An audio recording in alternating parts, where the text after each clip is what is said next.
Egun guztiei eskerrik asko etortzeagatik eta gaur dakizuen bezala Muskiz eta Abanto Zierbenako bizilagunek manifestazioa deitu dute eta Euskal Herria Bildutik batu gara. Arrazoia ere ezaguna da, Petronorrek izan dituen kutsadura kapitulo desberdinak salatzea da.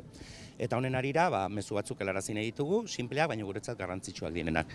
Lehendabiziko mezu garrantzitsua da industria jarduera guztiek Petronorrek ere bai ingurumena eta bai jendearen osasuna errespetatu behar dutela. Eta airera sustantzia kutsakorrak botatzea ez da jendearen osasuna errespetatzea. Bigarrenik, Petronorrek bere jarduera dagokion moduen egiten duela bermatu behar duena Jaurlaritza da. Eta kutsadura egon den neurrian, Jaurlaritzak orain inspekzio sakona egin behar du Petronorren, gertatu dena argitu eta dagozkion isunak edo santzioak edo dena delakoak ipini. Hirugarrenik, iruditzen zaigu aste honetan Babes Zibilaren aldetik, Jaurlaritzaren aldetik akats onartezinak egon direla. Ostegun goizean lehen ordutik, airearen kalitatea neurtzen duten kabinetan, sustantzia oso arriskutsuen baloreak oso alturak ziren. Bai bentzenoa, toluenoa, xilenoa eta abar.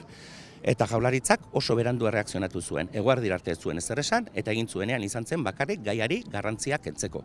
Eta bapatean arrazoia handirik eman gabe, gaua iritsi zenean, jendeari eskatu zitzaion Babes Zibilaren aldetik neurri oso serioak hartzea, bere etxe barruetan geratzea eta bar. Beraz, Jaurlaritza ibili da berandu eta ibili da gaizki eta Babes Zibilari dagokionean ibili behar da gauzak ondo komunikatuz eta batez ere arin. Eta ez arazoak hasi eta handikan 10 minututara. Guzti honekin, adierazten dugu, Euskal Herria Bilduk orain arte egin duen bezala, ekimen politikoarekin jarraituko duela.